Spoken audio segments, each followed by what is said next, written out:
né? Eu sei que tu fizesse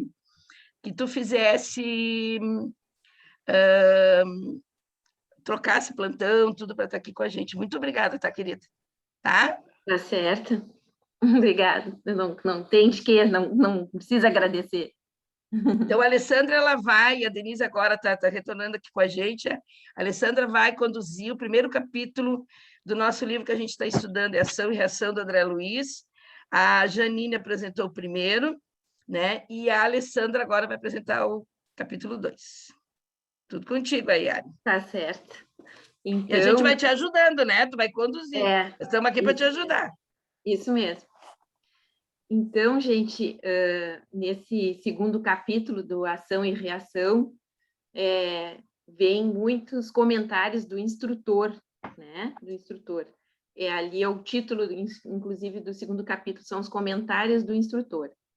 Então, André Luiz, com o instrutor Druso e o amigo dele, o Hilário, estavam numa morada socorrista, localizada no Umbral, né?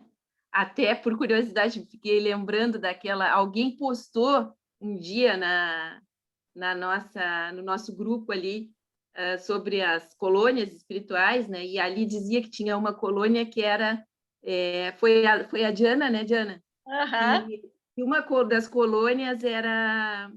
o responsável pela colônia era o instrutor Druso. E aí era a colônia Mansão da Paz. De repente, não pode ser que era essa colônia que eles estavam também, né, naquele momento ali,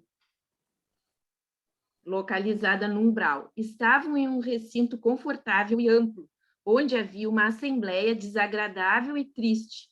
André, Hilário e Druso, os três, se encontravam num largo estrado e podiam observar os semblantes disformes devido ao clarão de vários lampadários. Então, a gente começa a enxergar, né, onde é que eles estavam, assim, um salão muito grande, eles dispostos, então, nesse estrado, né, e lá de cima eles podiam, pela iluminação do ambiente, conseguiam ver o semblante das pessoas, né, que estavam naquela assembleia, sendo que muitas pessoas tinham esse semblante disforme.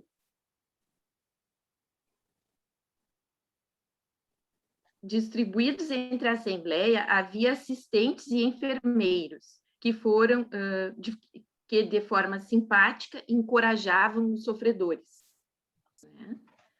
Eram uns 200 os enfermos que ali se reuniam, sendo que 2/3 deles apresentavam deformidades fisionômicas.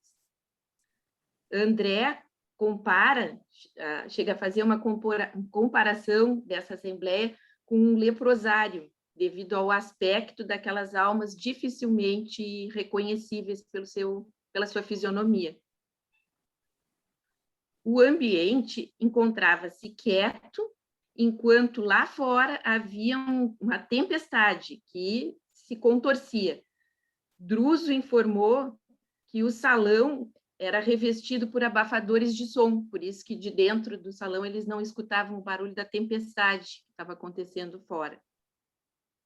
O ambiente encontrava-se quieto, enquanto havia lá, eu já falei, André, Hilário, integrando a equipe dirigente, passaram a conhecer, então, os assistentes, que eram Silas, Honório e a irmã Celestina, que eram 3 dos responsáveis pela condução daquela morada socorrista. Então, além do instrutor Druso, tinha esses 3 assistentes, Silas, Honório e irmã Celestina. Em seguida, o orientador, o Druso, indicou um dos enfermos para proferir a oração inicial. E após tomou a palavra, falando com naturalidade e tecendo um comentário a respeito do bom ânimo. Aí eu achei importante a gente falar os comentários, porque são muito importantes, eu acho que é a parte principal do capítulo, e não tinha como eu resumir uns comentários tão importantes, né, como esse. Então, ele começou dizendo: não me creiam separado de vocês por virtudes que não possuo. A palavra fácil e bem posta é muita vez dever espinhoso em nossa boca, constrangendo-nos à reflexão e à disciplina, né? Só esse primeiro aí eu já achei importantíssimo, né? Como eu achei assim já um clique muito importante ali, porque ele está dizendo que palavra bem posta não significa, né? Não significa evolução, e sim nos constrange a nós termos uma atitude moral de acordo com as nossas palavras. Também sou aqui um companheiro à espera da volta. Né? Desculpem, esse São Paulo fica ligando toda. A prisão redentora da carne acena-nos ao regresso. É que o propósito da vida trabalha em nós e conosco, através de todos os meios para guiar-nos à perfeição. Cercando-lhe os impulsos, agimos em sentido contrário à lei, criando sofrimento e aflição em nós mesmos. No plano físico, muitos de nós supunhamos que a mente seria o ponto final de nossos problemas, enquanto outros muitos se acreditavam privilegiados da infinita bondade por haverem abraçado atitudes de superfície nos templos religiosos. Né? Aí outra parte que eu salientei, né? Porque realmente, né, é muito comum, então, falando em todas as religiões, né, as pessoas que têm só atitudes de superfície, enquanto que na sua vida privada não abraçam atitudes de acordo, né, com o que a sua religião prega. Né? A viagem do sepulcro, no entanto, ensinou-nos uma lição grande e nova, a de que nos achamos indissoluvelmente ligados às nossas próprias obras. Nossos atos tecem asas de libertação ou algemas de cativeiro para nossa vitória ou nossa perda. A ninguém devemos o destino, senão a nós próprios. Posso fazer um comentário? Pode, eu acho importante essa parte. Alessandra, eu tenho estudado muito revisado bastante sobre reencarnação, que a gente até o nosso grupo lá da Lobo da Costa, a gente tem estudado muito isso.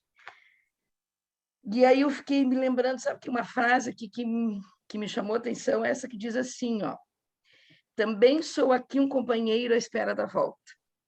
Uhum. Então, relembrando assim, quantas vezes as pessoas, né, têm aquela ilusão, né? Bom, eu vou no céu, eu vou ter, vai ser tudo maravilhoso, vai ser uma vida muito boa, né? Muitos espíritas, nós mesmo, né?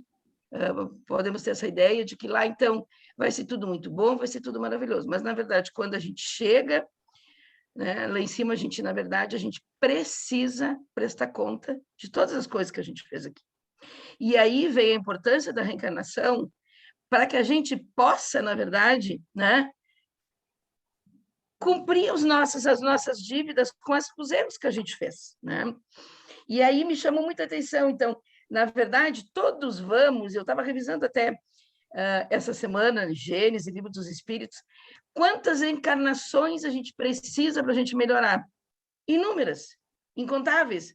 Quer dizer, até tu conseguir realmente, porque, na verdade, as reencarnações são para que a gente consiga melhorar e se tornar um espírito puro. E quantas mil encarnações a gente vai precisar para isso? Sim. Então, isso me impactou, né, justamente dessas coisas que eu tenho estudado, de que sou aqui um companheiro à espera da volta. Então, nós todos vamos nos tomar conta de tudo que a gente fez aqui, e, na verdade, cai exatamente nessa frase aqui: a ninguém devemos o destino, senão a nós próprios. E nós voltamos novamente para nós cumprir a nossa trajetória e resgatar esses erros, essas dívidas do passado. Ainda bem que a gente tem a reencarnação para isso, mas isso me lembrou muito essa situação. A gente sempre tem essa chance. Deus é tão bondoso com a gente que a gente consegue voltar para resgatar tudo isso. Né? Eu acho que é importante esse pensamento. E outro pensamento que se pode tirar daí é que também não se pode esperar. Muitas vezes tem pessoas que dizem assim, não, eu não posso fazer, não posso ajudar porque eu sou muito imperfeito, mas imperfeitos todos somos, né? E se a gente não tiver a iniciativa de agir no bem, nós não vamos fazer nada nunca, né? No caso, porque todos nós somos espíritos endividados, né? Com a lei. E é óbvio que a gente tem muito para avançar, mas que se a gente não tomar a iniciativa de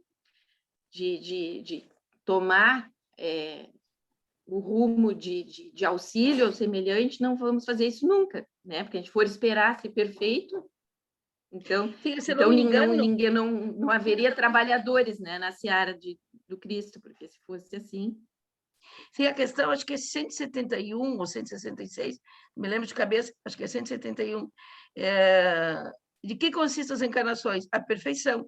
Então, quantas encarnações nós vamos atingir a perfeição? Mas isso bate, quer dizer, a gente sempre vai ir e vai voltar, né, Alessandra? Para a gente poder resgatar isso, né? Eu acho que isso é importante, da gente saber essa importância, né? Verinha, eu estava assistindo outro dia uma palestra do Divaldo e me impressionou, assim, ele deu um número, eu não recordo agora, que não sei se é milhões ou bilhões de espíritos esperando para reencarnar. Ele deu na palestra. Então, ele dizendo que a nossa passagem por aqui tem que ser muito bem aproveitada, porque não é tão simples assim para reencarnar. Existe um tempo, nem todos têm a chance quando querem, né? Isso ele relata nesse capítulo também, que tem um tempo, né? É isso, ele comentou no último evento que teve em Porto Alegre, eu acho que foi 2019, depois da pandemia não teve mais, ele reforçou muito isso aí, que na verdade a gente enfatiza a importância da gente aproveitar a nossa reencarnação, né? Que quantos querem, eles vão já preparados para a volta, para poder ter a oportunidade que Deus nos concede, essa oportunidade de que a gente possa resgatar, que a gente possa corrigir os nossos erros, resgatar nossos erros e, né, resgatar nossas dívidas, né? Ele fala muito isso mesmo.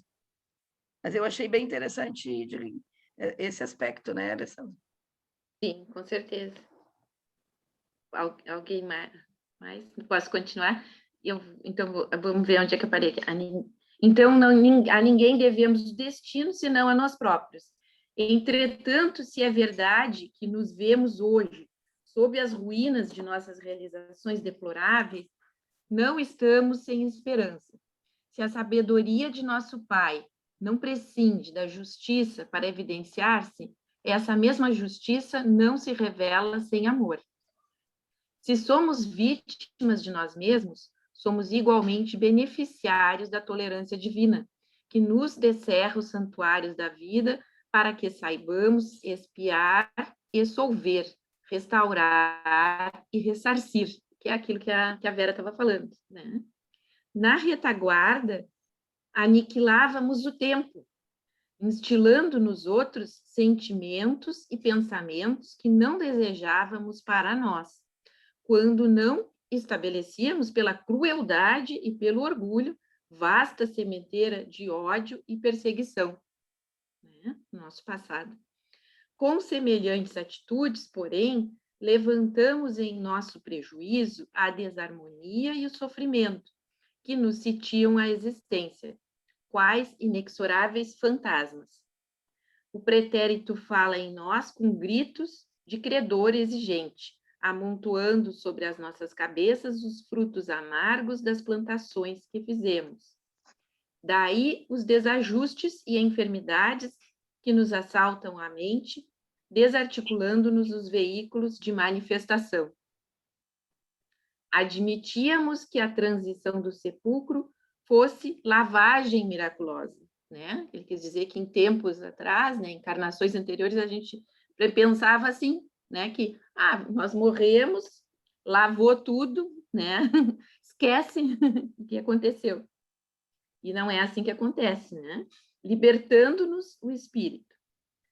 Libertando-nos o espírito, mas ressuscitamos no corpo sutil de agora com os males que alimentamos no nosso ser.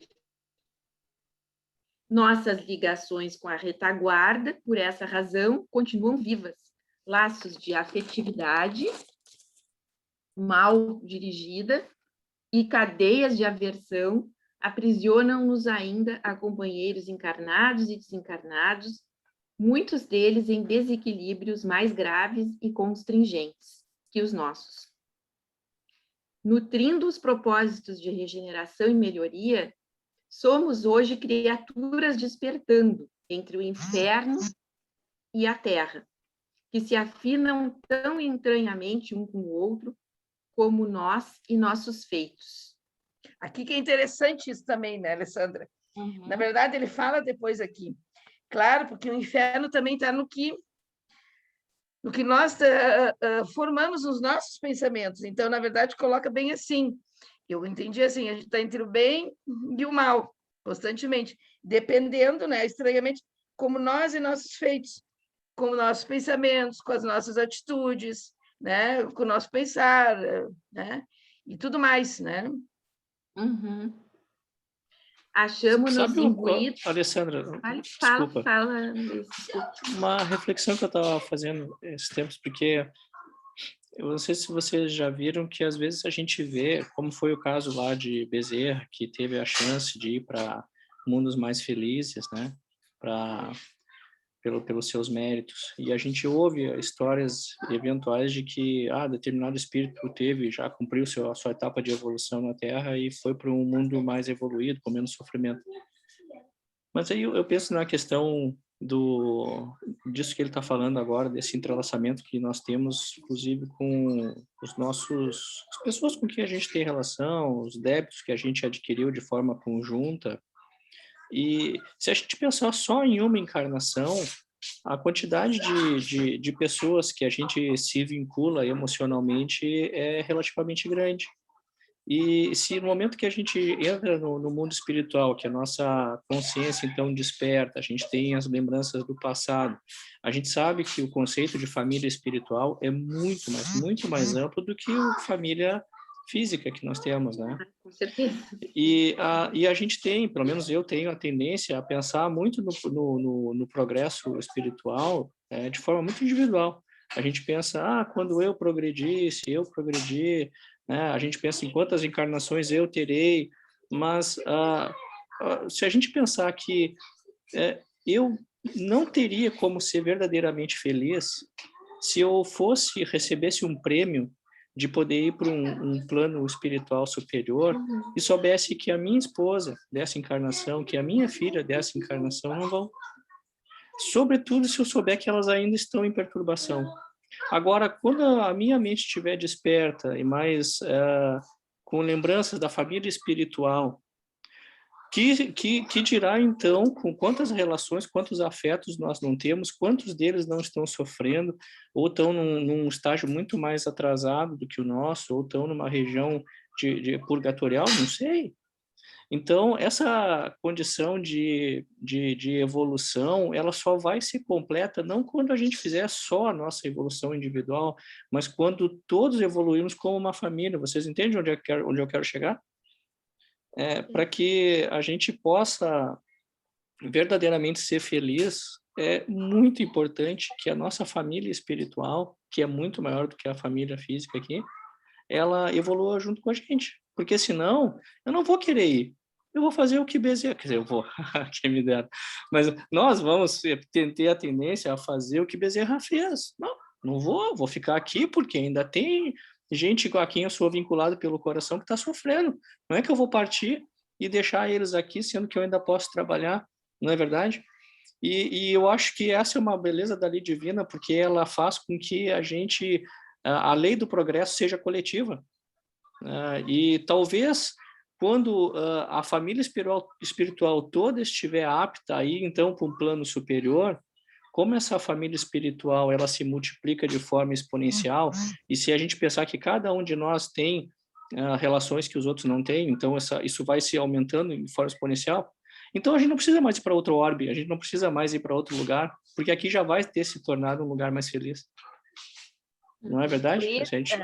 Me permite, eu li qualquer coisa e acho que foi, não lembro se foi nesse capítulo, porque eu tenho lido muita coisa, mas exatamente sobre isso, assim, uma das perguntas que é feita é se quando nós desencarnamos, digamos assim, se a gente tem, quando a gente chega no plano espiritual, se a gente tem noção de todos os amigos desta encarnação e de outras, se nós vamos reconhecer, se a gente vai lembrar das anteriores. E, se não me engano, uma das respostas foi essa, que dependendo da nossa evolução, a gente vai lembrar desta última, dos amigos e dos espíritos, no caso, que nos acompanhavam e que foram antes. Nesta última, dependendo da nossa evolução, nós vamos lembrar das anteriores quando a gente desencarna. É nesse capítulo mesmo que tem. É nesse capítulo no final. É nesse capítulo, não é? Porque isso é uma pergunta que ele faz. Se nós teríamos essa memória, se não me engano, o capítulo seguinte é sobre a memória. Se nós teríamos essa memória dos outros amigos das outras encarnações, reencarnações. Então, ele fala nesse capítulo, mas isso vem de encontro ao que tu estás falando, Luiz. Quer dizer, a família física e a família, né, espiritual o tamanho seria conforme a nossa evolução, o nosso conhecimento. Agora, tu imagina, Luiz, se isso realmente, né, se tornar possível, que maravilhoso seria, porque, como diz, a cada um segundo as suas obras, se cada um cumprir o seu trajeto e tentar fazer, né, o bem maior, é exatamente o objetivo maior que Deus gostaria que fosse, que todas as pessoas evoluíssem e todos nós chegássemos a esse patamar de espírito puro, vamos dizer assim. Vamos demorar muito para ser assim, mas a gente tentar ser o melhor possível, né?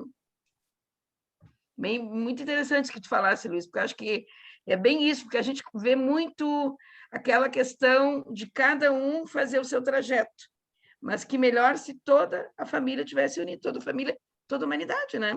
Eu acredito que com certeza deve ser isso mesmo que acontece, né? Com esses espíritos que atingem esse grau de perfeição, quando é dado a eles partir para um mundo melhor, eles acabam ficando para ajudar os entes queridos, as pessoas que eles amam e que ficaram para trás, né? Eu acho que é bem por aí que acontece mesmo, né?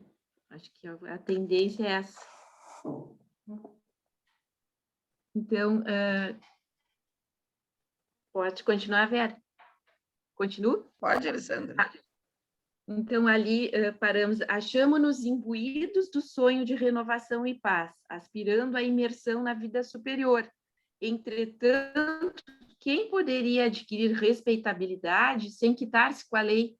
Quer dizer que a gente nunca estaria, né, bem sem essa quitação com a lei. A gente sempre vai se sentir, assim, por mais que a gente possa ter evoluído numa encarnação, quando a nossa consciência volta, né? E a gente lembra das coisas que a gente fez, talvez não nessa vida também, mas nas outras anteriores também, a gente vai acabar se dando por conta, eu errei, e vai se sentir que precisa se quitar, vai sentir a necessidade, né, também de se quitar com a lei, que é o que ele está falando aqui. Ninguém avança para frente sem pagar as dívidas que contraiu. Como trilhar o caminho dos anjos de pés amarrados ao carreiro dos homens, ele ainda compara, que nos acusam as faltas, compelindo-nos a memória ao mergulho nas sombras, né? Que são os espíritos que nos cobram, né? Costumam fazer.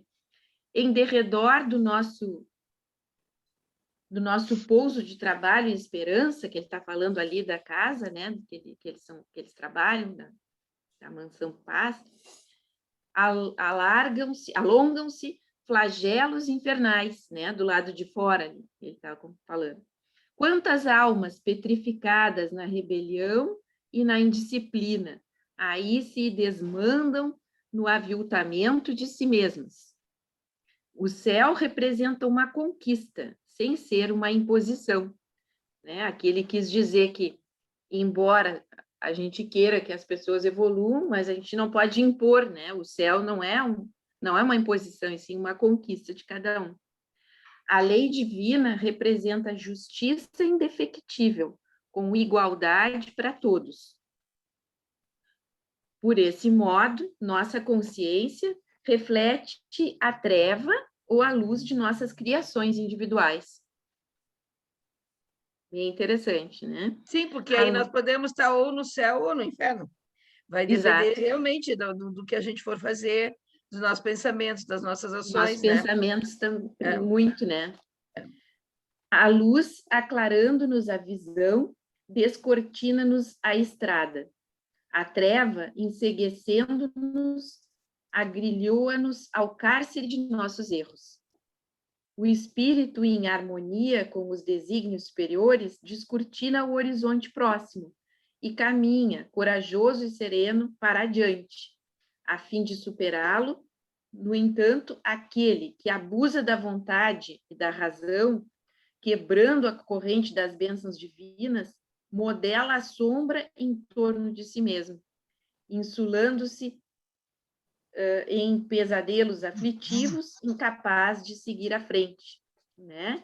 Então, seria aquelas monoideias, né, que as pessoas encarnam com tanta culpa, né, na consciência, que não conseguem seguir em frente, porque não sabem se perdoar, não sabem quebrar essa corrente, né? Não sabem sair desse pensamento por causa justamente da consciência que está culpada ali das coisas que a gente faz. Mas enquanto que o espírito que sente já essa tendência para o bem, ele vai conseguir superar, eu acho, essas culpas e vai seguir em frente mesmo sabendo-se culpado, porque ele vai ter força de vontade suficiente para saber que ele tem que seguir adiante e que tem que superar as dificuldades que tem. Definindo assim a posição que nos é peculiar, somos almas entre a luz das aspirações sublimes e o nevoeiro dos débitos escabrosos, para que a reencarnação, como recomeço de aprendizado, é concessão da bondade excelsa que nos cabe aproveitar no resgate imprescindível. Aqui eu vou até fazer um adendo com a fala da Diana, que falou antes. O resgate imprescindível, eu me lembro que o Divaldo sempre fala assim nas exposições dele. Qual é a melhor reencarnação? A última. É a nossa mesmo. Então, é imprescindível. Se a gente não fizer agora, vai fazer quando? Né? Porque a nossa oportunidade é hoje. Né? A oportunidade da gente melhorar, da gente seguir em frente, fazer o nosso melhor, é hoje. É difícil, mas é hoje, né? Não tem como ser amanhã. Então, acho que isso é importante, né? Para que a gente tenha consciência de que a gente precisa melhorar, que nós estamos em débito junto a Deus, que a nossa caminhada ainda é longa, né? Que temos que tentar fazer o nosso melhor, né? Uhum. Aí ele segue dizendo que, em verdade, por muito tempo ainda sofreremos os efeitos das ligações com os nossos cúmplices e associados de intemperança e desregramento, mas dispondo de novas oportunidades de trabalho no campo físico, é possível refazer o destino, solvendo esses compromissos e, sobretudo, promovendo novas sementeiras de afeição e dignidade, esclarecimento e ascensão. Então, assim, a cada reencarnação vai se solvendo essas dívidas com o passado, ao mesmo tempo que vamos promovendo esse encontro com novas pessoas, que ali também o próprio que o Luiz comentou, né, que a gente vai crescendo a nossa família espiritual, vai tendo oportunidades de esclarecimento, de crescimento, sujeitando-nos, às disposições das leis que prevalecem na esfera carnal, teremos a felicidade de encontrar velhos inimigos sob o véu do temporário esquecimento, facilitando-se, assim, a aproximação preciosa, né, que acontece. Às vezes a gente tem alguma dificuldade, né, com alguma pessoa, e muitas vezes não se dá por conta que aquilo ali pode ter sido assim alguma coisa do passado, uma antipatia gratuita, né? Algo do tipo, né? São pessoas que a gente pode ter prejudicado numa outra vida e está reencontrando nessa, né? Então, sempre agradecer a Deus porque a gente está tendo oportunidade de dissolver nossos velhos erros do passado. Mas é difícil, né, Alessandro? Que quando a gente difícil, sente aquela coisa ruim, a primeira coisa que a gente pensa é, ó... Ele tá nos convidando a gente... Não é muito fácil. Então, a gente está nos convidando aqui, sério, é bem bonitinho, né? E é o que se espera. Mas, às vezes, não é fácil, né, gente? É um desafio muito grande nada, isso aí. Né? Nada fácil. A primeira coisa que a gente pensa é, ó... Né? Mas essas são as dificuldades que a gente precisa vencer, né? Não pensar assim, quando a gente não, né, alguma pessoa não nos prejudica ou tenta, de alguma forma, não ser assim tão cordial, às vezes tem a ver com coisas lá de outra encarnação que a gente nem tem condições de saber. Mas é bom a gente sempre estar lembrando disso para reagir da forma certa na hora necessária também, né? Dependerá desse modo de nós mesmos converter-nos em amigos e companheiros, uma vez que, padecendo-lhes a incompreensão e a antipatia, com humildade e amor, sublimaremos os nossos sentimentos e pensamentos, plasmando novos valores de vida eterna em nossas almas, né? Transmutar, então, né, esses inimigos em amigos, né? Aos poucos, pelo exemplo, pelo perdão, pelas nossas atitudes, muitas vezes a gente consegue, né? Alguém gostaria de falar alguma coisa até aqui? Então, André Luiz, após a pausa do instrutor Druso, olhou para a Assembleia que meditava e viu que alguns dos enfermos tinham lágrimas nos olhos e outros se mantinham entre o consolo e a esperança, né? Foi o que ele percebeu ali, olhando a Assembleia. Druso também sentiu o efeito das suas palavras, pedindo que os ouvintes começassem a articular ideias redentoras e edificantes, favorecendo a reconstrução do futuro, né? Para que eles plasmassem neles as ideias edificantes que ele estava passando, porque desta forma eles favoreceriam a reconstrução do futuro. De alguma forma a gente lembra, né, na próxima encarnação, dessas instruções que a gente recebe lá do outro lado e que vão nos ajudar a suportar, né, os reveses que a gente vai passar na encarnação futura.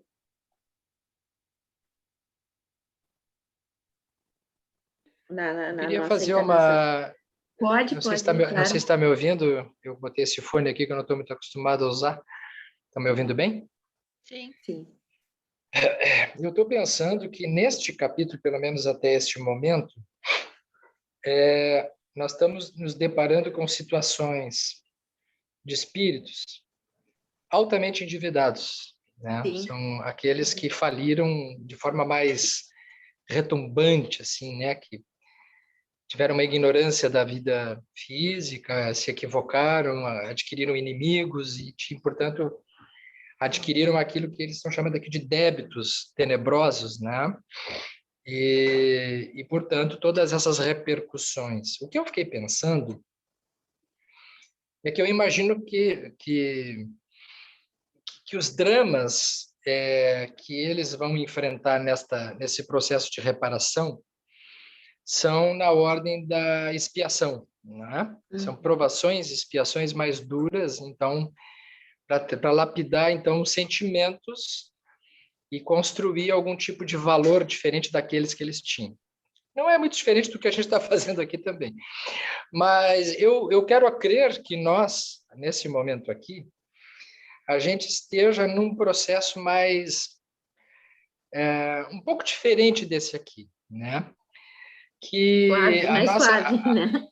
Eu não diria suave, Alessandra, eu diria assim, que o nosso desafio o nosso desafio não é, assim, fazer grandes reparações com inimigos ferrenhos do passado, mas a gente poder mostrar processos evolutivos dentro de nós nos ambientes que a gente está, né?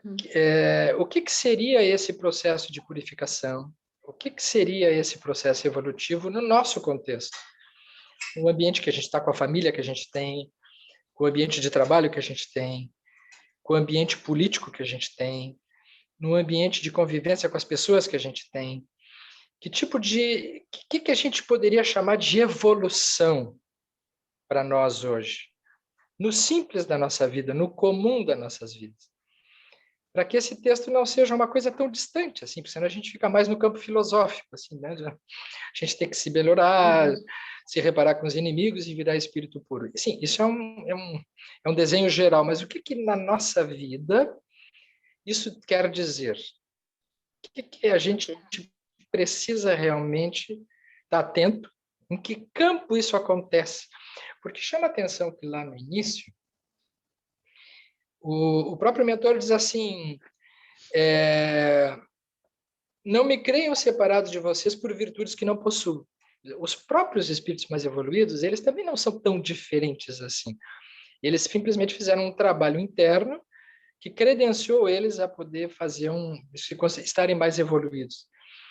Isso me chama a atenção porque isso não se dá em torno de grandes obras, de grandes feitos. A gente associa esse processo evolutivo a grandes acontecimentos da vida da gente. E me parece que isso acontece no simples. Isso também acontece dentro de casa, acontece todas as vezes que a gente é provocado e a gente consegue ter reações mais, enfim, melhores, mais adequadas aos ambientes onde a gente está. Muitas vezes a gente pode pensar que o processo evolutivo significa um exercício extenuante da caridade, mas a caridade não pode ser extenuante, ela tem que ser uma coisa natural, tranquila, né?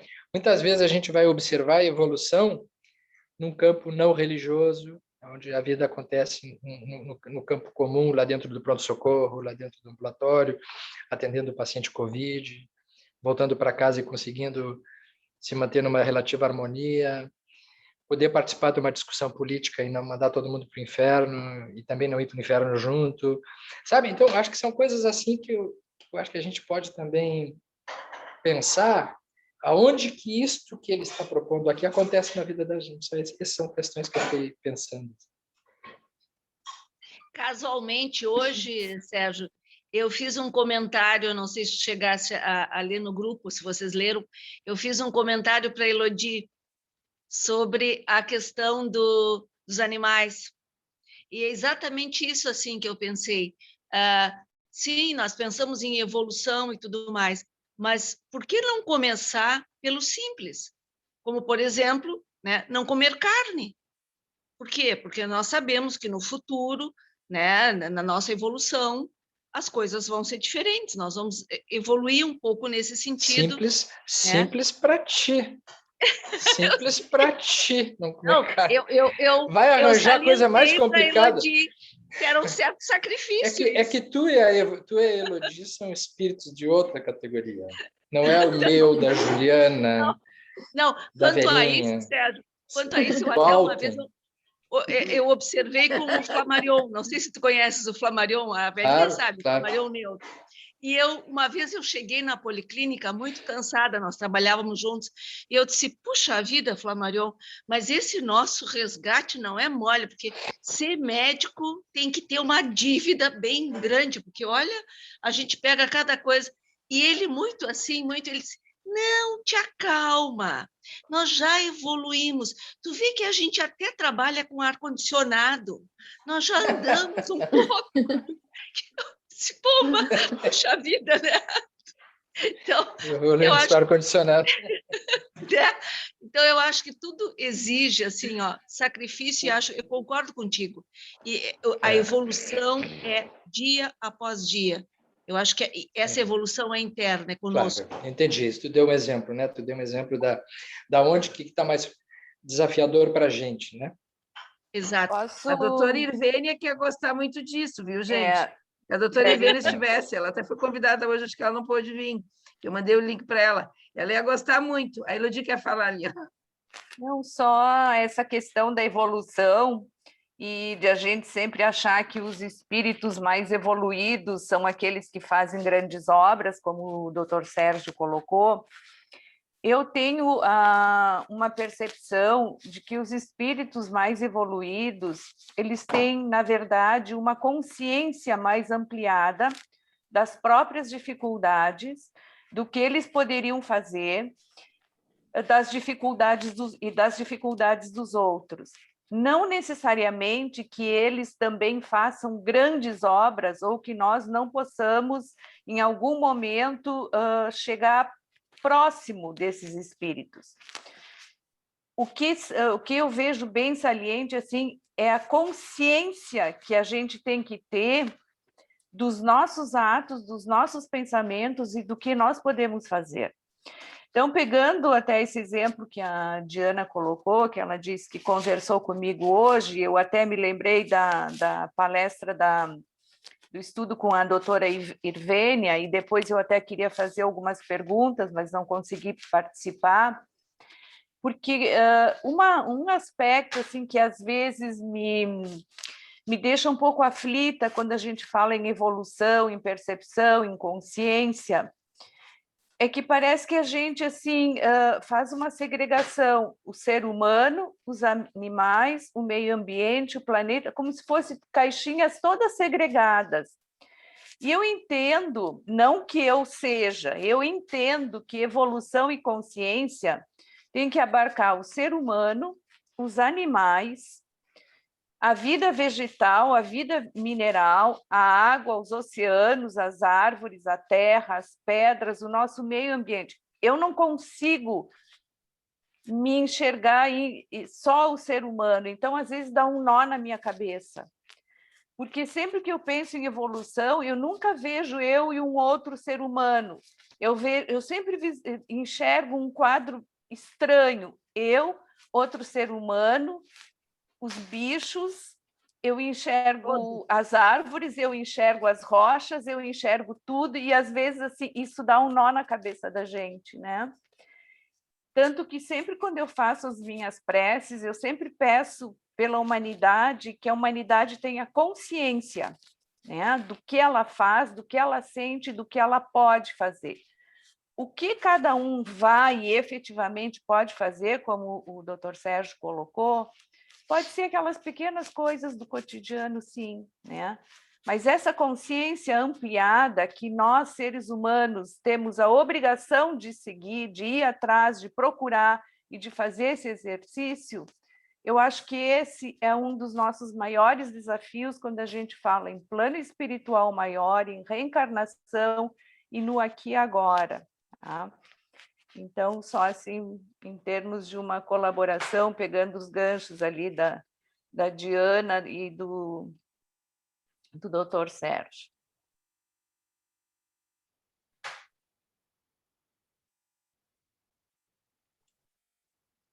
Por aí. Obrigada, Elodie. Pode seguir, eu acho, né, Alessandra? Sim, deu. Então, ele continua falando. Sim, nós paramos onde ele sentiu o efeito das palavras dele naquela assembleia. Disponhamos-nos a desculpar os que nos ofenderam com o sincero propósito de rogar perdão às nossas vítimas. Cultivando a oração com serviço ao próximo, reconheçamos na dificuldade o gênio que nos auxilia a desafiar-nos ao maior esforço, né? Então, ele falando aqui que as pequenas dificuldades, né, que a gente possa ter no dia a dia, vai nos desafiando e vai nos tornando mais fortes, né? A gente vai a cada encarnação, através do esforço que a gente faz para vencer as pequenas dificuldades do dia a dia, que às vezes parecem bobas, mas são desafios, né, que a gente tem todo dia. Às vezes é uma coisa que parece que era para ser fácil e é difícil, é complicada de ser realizada, né? E isso tudo vai nos desafiando e nos provocando a um crescimento maior, né? A nossa persistência, a nossa força de vontade vai sendo testada também. Eu estava pensando aqui, Alessandra, até nessa questão que o Sérgio falou, e falar essas coisas do dia a dia. A gente que trabalha lá no hospital, deve lembrar que acho que nunca eu não me lembro, em muitos anos, né, que eu trabalho no hospital, a gente teve esses momentos tão difíceis e os plantões tão puxados. Então, eu acho que, assim, o exercício que o Sérgio falou começa no local de trabalho. Né? Os últimos 2 plantões que eu fiz foram realmente muito puxados, que aí tu respira e vai. Então, esse exercício realmente dentro da nossa realidade. E aí cai, né, Diana, naquela situação de quem viu o Raul Teixeira naquela apresentação lá no Doutor Zatra, que eu nunca mais vou esquecer na minha vida. Paciência, paciência e muita paciência. E eu acho que é por aí. Respira e vai. Porque nunca houveram tempos tão difíceis como os de agora, né? Com toda essa situação que a gente está vivendo. Então, realmente, muita paciência. E talvez seja um desafio para a gente melhorar, né? Nas pequenas coisas simples, né? De poder lidar com isso, que também não é fácil, né, Alessandra? Não é nada fácil. Eu que o diga, ontem estava puxado. Começa por aí, ó. Eu sempre digo que a gente sempre, nós médicos e aqueles que têm um pouco de conhecimento assim do que se acompanha, eu sempre me sinto acompanhada e sempre peço o auxílio, né, dos meus amigos que possam ajudar quando eu vou atender. E eu te digo assim, ó, esse último ano, da metade do ano passado para cá, eu te digo assim, ó, que eu nunca precisei tanto do apoio na hora de atender, porque realmente tem sido bem carregado. E olha que eu trabalho em consultório, que é um lugar já mais, porque, né, a gente mais se protege, a gente pede auxílio e tal, mas mesmo assim, tem dias, gente, assim, ó, que eu saio numa sonolência, numa coisa assim, ó, de tão carregado que vem. É verdade. É isso aí mesmo. Alguém gostaria de continuar alguma... Não, né? Agora vamos continuar então ali. Reunindo todas as possibilidades ao nosso alcance, espalhemos nas províncias de treva e dor que nos rodeiam, né? Porque é justamente as que nos rodeiam, como falou a Diana ali, o socorro da prece e o concurso do braço fraternal, preparando o regresso ao campo da luta, o plano carnal, em que o Senhor pode dar bênção a um novo corpo, nos dará a bênção de um novo corpo e nos ajudará a esquecer o mal e replantar o bem. Para nós, herdeiros de longo passado culposo, a esfera das formas físicas simboliza a porta de saída do inferno que criamos. Ele está falando para aquelas pessoas, então, com tantas dificuldades, ali para eles, naquele momento ali, a reencarnação é uma bênção, né? É o esquecimento das coisas mais sérias que ali, quando o Sérgio relatou, que são espíritos muito endividados com a lei, né? Então, para eles é um refrigério, seria assim, ao esquecimento, né? Que a gente tem o véu do passado com a reencarnação. Superando nossas enfermidades morais e extinguindo antigas viciações, no triunfo sobre nós mesmos, acrisolaremos nossas qualidades de espírito, a fim de que, elevando-nos, possamos estender mãos amigas aos que jazem na lama do infortúnio. Nós que temos errado nas sombras, atormentados viajores do sofrimento, nós que conhecemos o deserto de gelo e o suplício do fogo na alma opressa, poderíamos, ao acaso, encontrar maior felicidade que a de subir alguns degraus no céu para descer com segurança aos infernos, de modo a salvar aqueles que mais amamos, perdidos hoje, como nos achávamos ontem, nas furnas da miséria e da morte. Então, ele comparando, dizendo que né? Quando eles aqueles espíritos dessem conta do quanto eles sofreram lá atrás, e se estivesse na situação melhor, eles também poderiam ajudar os que ficaram na retaguarda. E aí a assembleia estava se entreolhando, admirada e feliz. E nessa altura o mentor apresentava-se nimbado de doce claridade, ali irradiar do tórax em cintilações opalinas, né? Depois dele ter falado todas essas palavras para aquela assembleia, era assim que ele se apresentava. André olhou para Hilário, que estava com os olhos com prantos assim nos olhos, buscando ele sufocar a própria comoção, o próprio André Luiz tentando não chorar, né, da emoção com as palavras do Druso para aquela assembleia. E o instrutor não falava teorizando, por isso que estava tão emocionante, assim, ele não estava teorizando, e sim com a inflexão de quem trazia uma dor imensamente sofrida. Dirigia-se aos companheiros ali congregados com filhos queridos do coração. Prosseguiu, então, Druso com comoção. Supliquemos ao Senhor, nos conceda forças para a vitória, que nascerá em nós para a grande compreensão. Somente pelo sacrifício no reajuste conseguiremos o passaporte libertador. Então, todo o tempo ele estava dando ânimo para aquela assembleia, para que eles, no momento oportuno, pudessem resgatar os débitos que tinham. Uma senhora triste da assembleia dirigiu-se ao instrutor, perguntando quando ela partiria para a reencarnação com o seu filho. Ela relata que visitava-o nas trevas, porém, o mesmo não a escutava nem a via.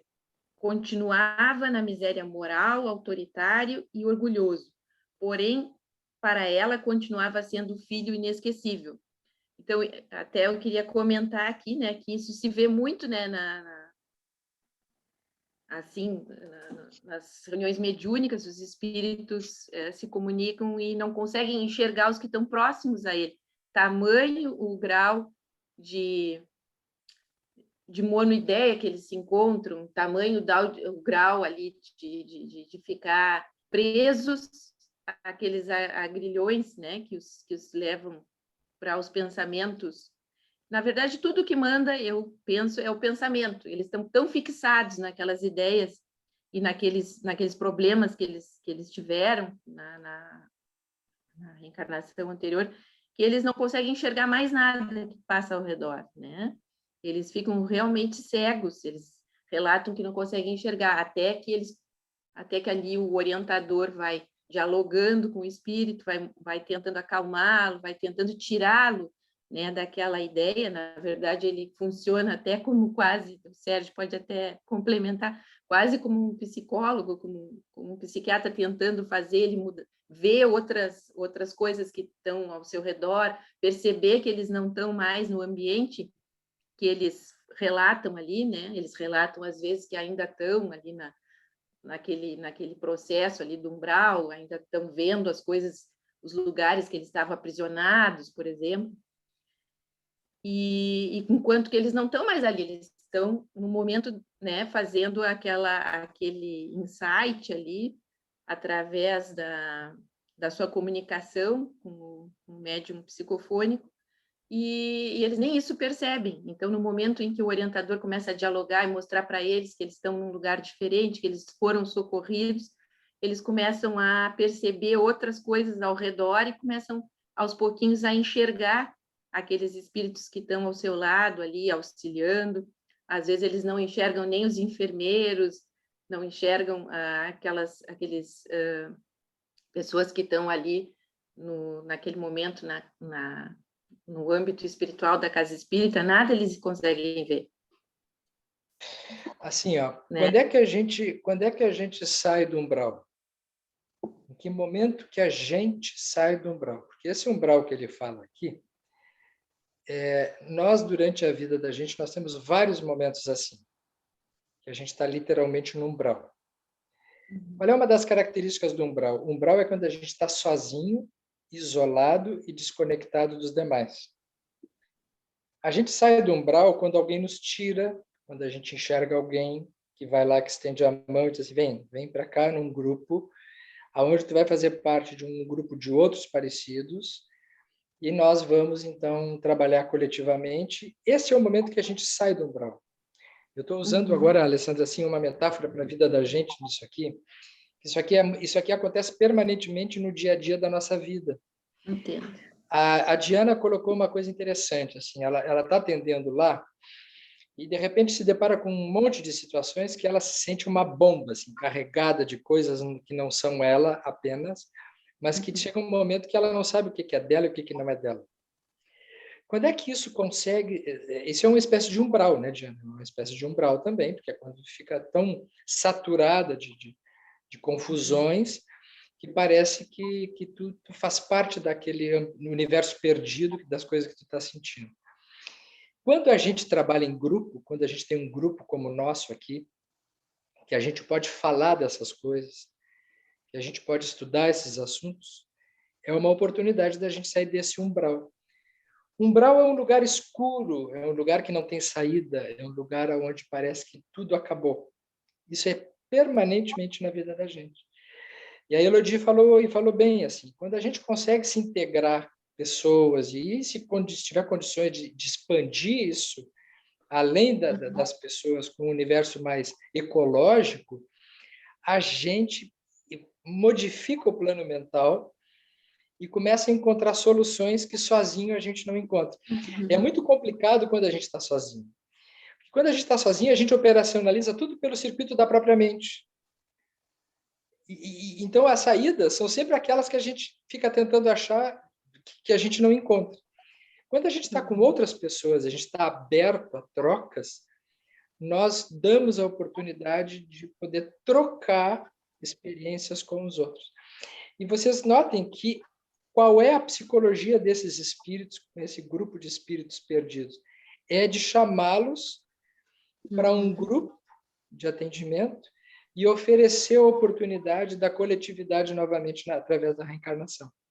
Então, me parece que a reencarnação é esse momento em que a gente se oferece para poder estar com os outros.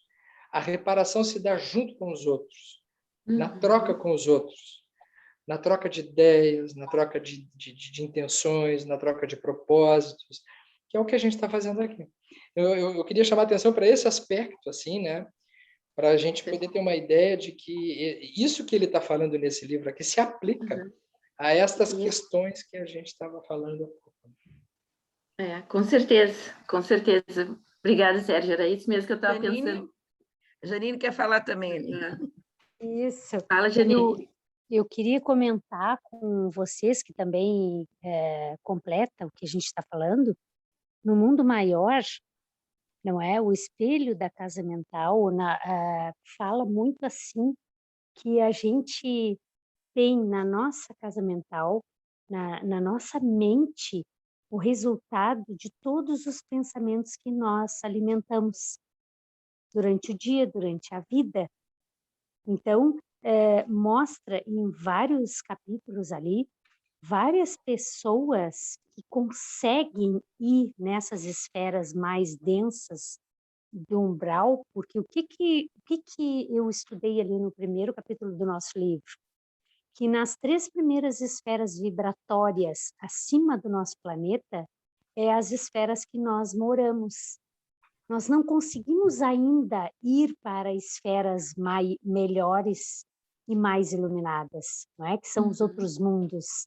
Nós ainda estamos nessas 3 esferas, nos resgatando e reencarnando entre essas 3 esferas. Isso. E o que resgata esses espíritos de umbrais mais grossos, mais densos, são essas mansões, são essas instituições na 3ª esfera, que seria essas instituições das obras, da coleção de André Luiz. E em todas as obras tem espíritos femininos e masculinos que só conseguem chegar nos espíritos e nos lugares umbralinos, porque tem muito amor no coração, porque já desenvolveram o amor. E o critério para os espíritos serem resgatados é a vontade do espírito de sair dessa densidade, não é? Quando o Sérgio fala realmente de que nós já estamos no umbral ou no céu, porque no mundo maior a gente entende isso. No primeiro capítulo, na preleção de Eusébio, ele já explica que nós que já começamos a entender que nós somos imortais e que nós temos uma vida após a reencarnação, nós somos desdobrados durante o sono e trabalhamos junto com esses espíritos que resgatam. Que assim ele explica, Eusébio explica que tem uma multidão de 1.200 espíritos desdobrados da carne, de círculos espiritualistas que desejam e vão trabalhar com eles. É muito interessante isso, porque a gente trabalha junto. Mas essa turma, Janine, que está em condições de fazer isso, esse pessoal que está nessa condição de amor mais evoluído... esse é outro, Cipriano. Não, mas esse pessoal, essa turma não é quem está isolado aqui. É quem está realmente vivendo uma vida social, dentro de um ambiente, se preocupando com os outros, em comunhão com as outras pessoas. É tão interessante que às vezes a gente tem uma ideia de que espírito mais evoluído é quem está muito fora da matéria.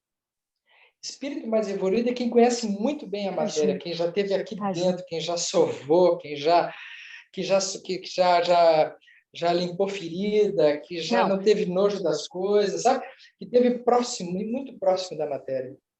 Isso eu acho que é a lição de Jesus para nós, assim, de que quando ele diz assim, Jesus lá na passagem dele, quando ele diz assim, que serão reconhecidos como discípulos aquele que estiverem com ele, que estavam com ele, e alguém perguntar para ele, quando é que nós estivemos contigo? E Jesus dizia assim, quando estivesse junto àqueles os ignorados, os pequeninos, quando socorresse as dores silenciosas, anônimas, era aí que tu estava comigo. Ele queria dizer assim, quem esteve mais próximo do humano, e aí eu estendo, além do humano, para a questão que a Elodie trouxe, para a questão da vida, da onde as coisas acontecem, e com o espírito puro, assim, de poder fazer aquilo por uma vontade própria, e não por uma negociação com algum tipo de privilégio, de ideologia, porque hoje em dia tem muito isso, né? As pessoas fazem as coisas por ideologia, e não por vocação, não por amor, não por entrega. A pessoa quer fazer parte de um grupo de apoio que pensa de um determinado jeito. Tá, isso tem um determinado valor, mas não tem este valor que a gente está falando, genuíno, assim, da pessoa está ali porque ela curte aquilo ali, ela às vezes é sofrido, às vezes leva a um grau de desgaste, mas aquilo ali traz uma compensação, que eu acho que é o que os espíritos falam, assim, de que é esse tipo de valor que o plano espiritual dá, que o mundo não percebe. Então, este é o tipo de espírito que, quando chega no outro lado da vida, a maior parte desses espíritos evoluídos, eles não são conhecidos aqui. Eles eram anônimos, não foram famosos, não tiveram nome, foram pessoas que agiram uma vida comum e que têm um grande destaque na espiritualidade, com uma capacidade de amor que desenvolveram aqui. Isso me fez lembrar, esses dias eu conversando com algumas amigas, e uma delas disse uma coisa muito, muito assim, interessante e simples, que poderia até ser banal. Ela disse assim para mim, eu tenho muitos amigos, mas só um que realmente me escuta. E eu fiquei pensando depois naquilo, assim, sabe? Tenho muitos amigos, mas só um que realmente eu sinto que me escuta, né? Eu acho que então é isso. aquela amizade genuína, aquele amor genuíno, despretensioso, de saber que eu estou conversando e aquela pessoa realmente está interessada no que eu estou dizendo, ela me escuta.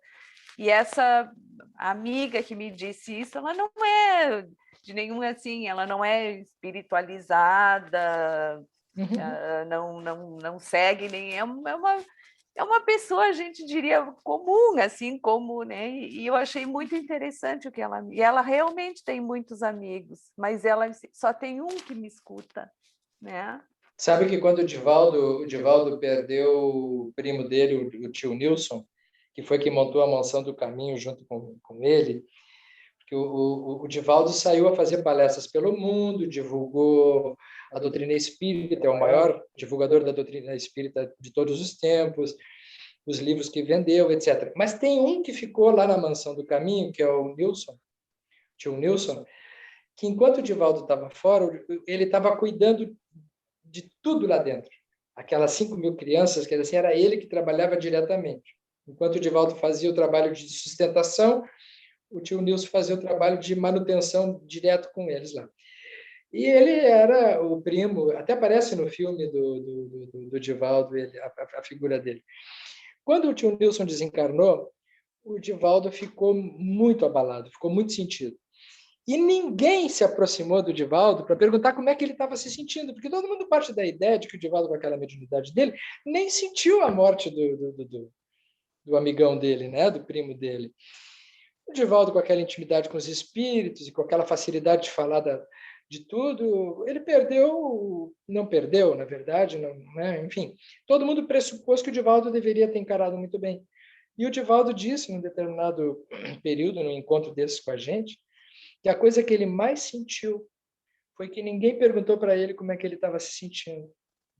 Que ele ficou se sentindo abandonado, que ele ficou se sentindo sozinho, e aquele companheirão dele da vida toda tinha ido embora, e as pessoas continuavam procurando ele para perguntar o que acontecia com o planeta no mundo de regeneração, o que ele achava dessa questão toda de não sei o quê, quais as respostas que os espíritos davam para isso, para aquilo, o que a Joana de Ângeles pensava daquilo, o que ia acontecer com o planeta, se ele é a favor disso, se ele é a favor daquilo.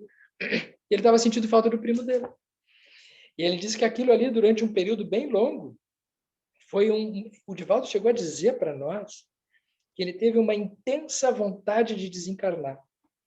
Que ele nunca teve um impulso suicida, mas que ele teve um desejo muito grande de desencarnar, de dizer assim, pá, chega para mim. Não quero mais isso aqui. Estou sentindo uma coisa que ninguém... E não tem ninguém para perceber isso. Claro que o Divaldo tem aquele jeito meio isoladão dele, assim, que ele também não deixa muita gente se aproximar dele. Mas ele, naquele momento, ele confessou isso, que ele sentiu essa falta. Então, eu acho que é disso que tu está falando, Elodie. Assim, o que é a evolução, se não a gente poder reconhecer os próprios sentimentos, as próprias carências, poder empatizar com os outros, perceber que os outros têm isso, e poder estar nessa proximidade, dessa troca, nessa capacidade de estar junto, de poder trocar esses sentimentos, mas que são simples, são coisas comuns da vida da gente. Isso não se dá no palco dos grandes acontecimentos, isso se dá no detalhe, né? A evolução se dá no detalhe. Se dá no detalhe, que o detalhe é o dia a dia, são as horas, são os minutos, é aquilo que a gente faz da vida da gente, naquilo que ela tem de mais comum.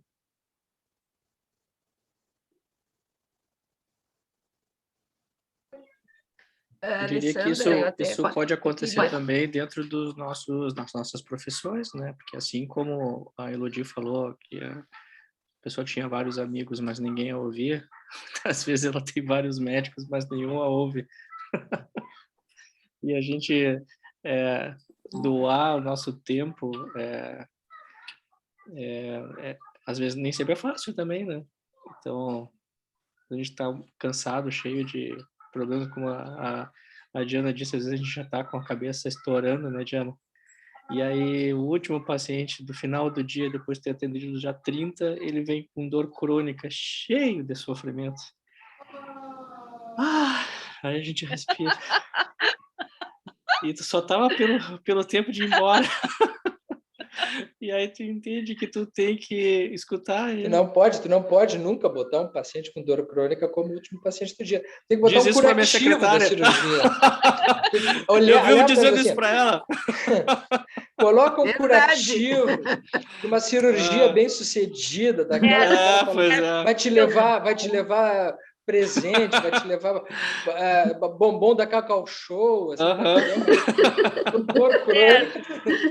Porque eu lembrei Isso é de uma frequente, coisa, Sérgio, lembrei de uma coisa que talvez tu não vá gostar muito, mas uma vez eu perguntei para uma amiga psiquiatra e eu disse para ela, mas de todas as especialidades, por que fazer psiquiatria?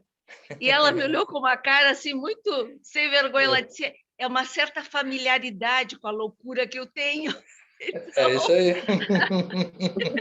Se quiser ser um bom terapeuta, não tenta ser muito certinho, senão tu não vai ajudar ninguém, tu tem que ser meio surtado. Eu acho que nós, na nossa profissão, é exatamente isso aí que o Luiz está dizendo.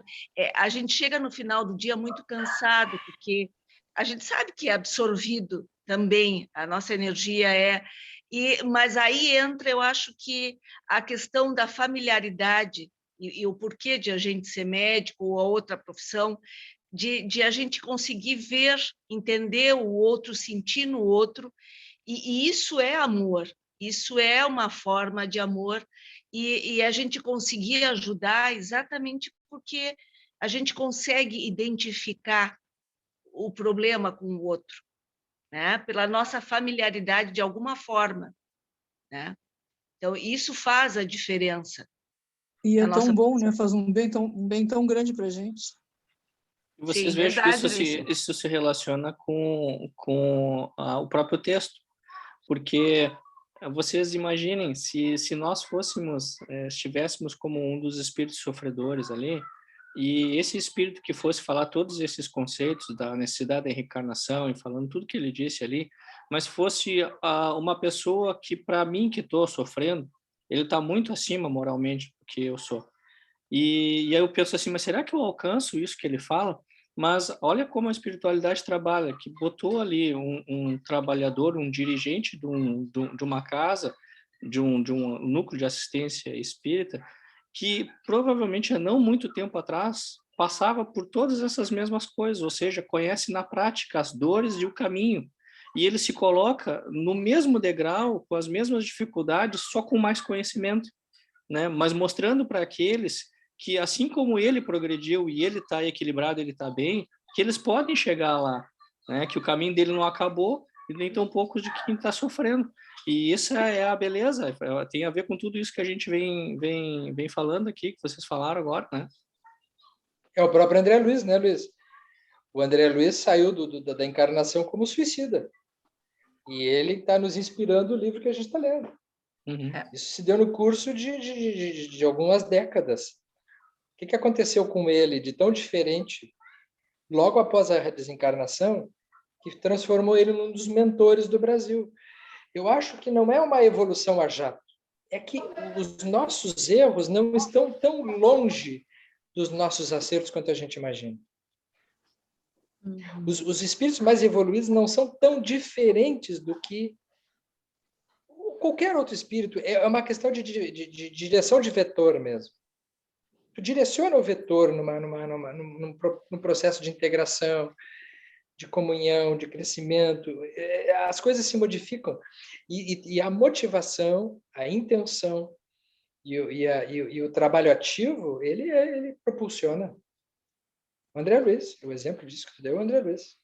Não mal comparando, né, Sérgio? Mas a gente às vezes vê pessoas com mentes brilhantes, mas tanto quanto perversas, né? E eu já imaginei assim, exatamente o que tu falou. Cara, se esse cara, a hora que ele conseguir inverter esse vetor, olha o tamanho da obra que ele vai poder fazer, né? Se ele consegue fazer tudo isso para o mal, o que ele não conseguiria fazer se ele usasse toda essa energia, esse potencial, esse conhecimento pro bem? E a questão de tempo, vai chegar lá, né? Eu me lembrei de o exemplo de Paulo de Tarso falou, também, né? Que o Luiz falou. Semana passada eu tive 2 consultas bem pesadas lá no SAI, e bem assim, tipo as 2 últimas consultas. Uma acabou atrasando, ela acabou chegando às 11 horas, pesadas. Eu acho que cai exatamente no que o Sérgio falou, E o que a gente tem comentado, a Diana, olha, gente, teve uma hora que estava tão pesado que eu fiz uma oração, porque estava assim, muito pesado. O que eu tenho sentido também? Talvez como o Luiz, quando pegou esse paciente já crônico, as pessoas estão muito angustiadas, né? Essa mãe que chegou tinha tido já desencarne na família de 2 pessoas com Covid. A gente é receptor de tudo isso, né? Eu também estava me preparando, é a última consulta, vai ser tranquilo. Foi uma das consultas assim, mais pesadas daquela semana. E eu acho que é exatamente nisso, né, Sérgio? Que a gente pode, nas coisas comuns do dia a dia. Bom, respira e vamos embora.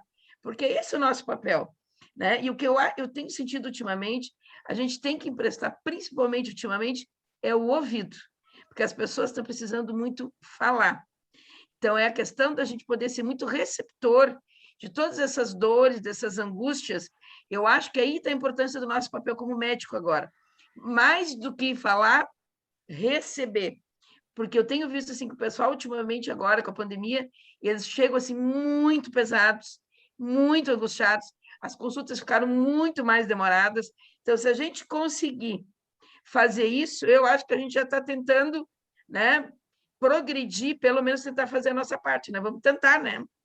Mas eu acho que é por aí mesmo. A gente que trabalha capta essa psicosfera um pouco mais pesada mesmo, né? Eu acho que é um período bem mais difícil que a gente está vivendo. Eu acho que a gente está vivendo um período especialmente complicado, muito sujeito a gente também. Uma coisa importante, eu concordo contigo, Vera, mas uma coisa que a gente também precisa respeitar é o limite pessoal, né? Para também não se atirar numa tarefa impossível, que é tentar dar vazão a todas essas dores. Eu acho muito importante o trabalho em grupo, esse trabalho de grupo que a gente tem, esse espaço que a gente tem de poder falar sobre isso, de poder trocar. Ele é extremamente revigorante. A gente não tem ideia do quanto isso age em nós para que a gente saia de um estado assim que a pandemia acrescentou, que é de um isolamento maior ainda. Aliás, essa é uma pergunta interessante que a gente pode fazer para o Rossandro, né? Como operacionalizar essa tendência ao isolamento que a própria pandemia aumentou ainda mais ainda, né? A gente virtualizou todas essas questões. Ótima pergunta, hein? Essa aí temos que fazer. Vou mexer com o Luiz agora.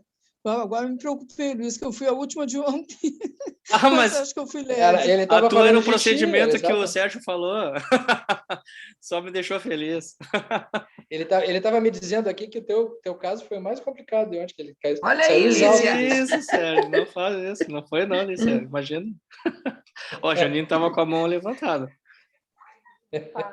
Quer falar, Janine? Não, eu lembrei, falando sobre isso que o Sérgio falou, da gente estar perto, estar dentro, estar junto no caminho, não é? A caridade estar dentro do caminho da gente, não arredar. Em vários capítulos de alguns livros de André Luiz, esses espíritos superiores que tentam ajudar nos dramas de vidas passadas de vários obsessores que estão grudados e simbióticos naquele drama do passado, eu me lembrei eu acho que foi o Silas, não sei qual capítulo, não, eu acho que é no nosso livro, só que mais adiante. Ele vai tentar ajudar os espíritos obsessores e os espíritos dizem assim para ele, vem cá, mas o que tu tá envolvido com a gente? Tu não tem nada a ver com a gente, tu nunca passou pelo que a gente passou. E aí o Silas, é bem mais adiante no livro, ele diz e conta uma história da vida dele, ao qual ele se envolveu com a madrasta, porque ele desejou o dinheiro do pai e viu que a madrasta estava querendo o dinheiro do pai também. E aí ele premeditou a morte do pai, depois a morte da madrasta, e no fim ele também acabou morrendo de remorso e de culpa quando ele começou a ter lucidez do que ele tinha feito. Mas quando ele relatou para os obsessores que ele já tinha passado por aquilo, Aí a gente se dá conta que a questão de ser espírito superior ou não é uma questão de tu ter passado por todas essas vicissitudes e esses dramas e desenvolver o perdão, o amor, a caridade, o auto-perdão. Então, é muito bonito isso. Realmente está dentro, não é? As coisas estão dentro, estão junto, não é? É muito legal a gente se dar conta disso. É tipo o filho pródigo, foi, errou e voltou. Não sei nem todo se errou, viu, Luiz? Não sei nem se errou, eu acho que ele acertou. Tipo, viveu? Ele Viveu, viveu, no caso. ele arriscou. Ah, eu acho que sim, eu acho que ele... Essa é uma interpretação que eu acho bem interessante. Quando o filho pródigo sai, ele sai de um lugar onde ele não tem vida também e ninguém tem. Ele sai e se dá mal. E tem humildade de voltar e dizer assim, olha, eu preciso de ajuda porque eu me dei mal. E ele, quando ele faz isso, ele salva todo mundo. Ele não salva só ele mesmo. Ele salva também aquele pai que nunca deixou de esperar ele, que estava na beira da estrada. A não ser o irmão que não quis receber, né? Lá que ficou com inveja. Mas é um exemplo interessante também. O erro faz parte da vida, da gente se arriscar, da gente se jogar. O erro que é erro mesmo é o erro de não fazer isso. É todo um desenvolvimento de uma inteligência emocional, né, que vai se construindo a cada etapa da vida, né, a cada momento, o desenvolvimento da maturidade do espírito.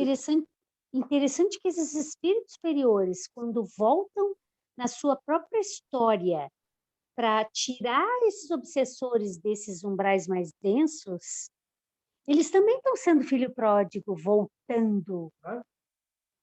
Ele tem que entrar em contato com o umbral dele, para ele poder acessar o umbral dos outros. E não tem umbral lá dentro, não vai salvar o umbral dos outros como? Ele nunca foi lá. Essa é a beleza do ensinamento espírita. E que, assim, para a gente poder ter empatia com o mal, a gente tem que ter alguma representação do mal dentro da gente. Familiaridade. É isso que os espíritos superiores fazem. A familiaridade com isso.